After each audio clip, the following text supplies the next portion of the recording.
തിരുവനന്തപുരം വിമാനത്താവളത്തിൽ 12.8 kilo hybrid കഞ്ചാവുമായി ഒരാൾ പിടിയിൽ. കോഴിക്കോട് സ്വദേശി സുധീഷാണ് കഞ്ചാവുമായി പിടിയിലായത്. സനിസ ശോഭാചന്ദ്രൻ വിവരങ്ങൾ നൽകാനായി ചേരും. സനിസ, ഇയാൾ എവിടെ നിന്നാണ് ഈ കഞ്ചാവ് എത്തിച്ചത്?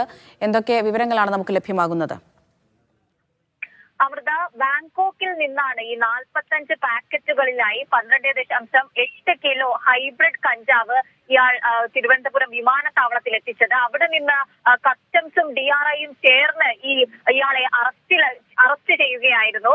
തിരുവനന്തപുരം വിമാനത്താവളത്തിൽ അത്രയും സെക്യൂരിറ്റിക്കിടയിൽ ആണ് ഇത്തരത്തിൽ വീണ്ടും ഇത്തരത്തിൽ അന്യ സംസ്ഥാനങ്ങളിൽ നിന്നും അന്യ രാജ്യങ്ങളിൽ നിന്നും ഇത്തരത്തിൽ അവിടെ ഹൈബ്രിഡ് കഞ്ചാവ് അടക്കം എത്തിച്ചേരുന്നത്.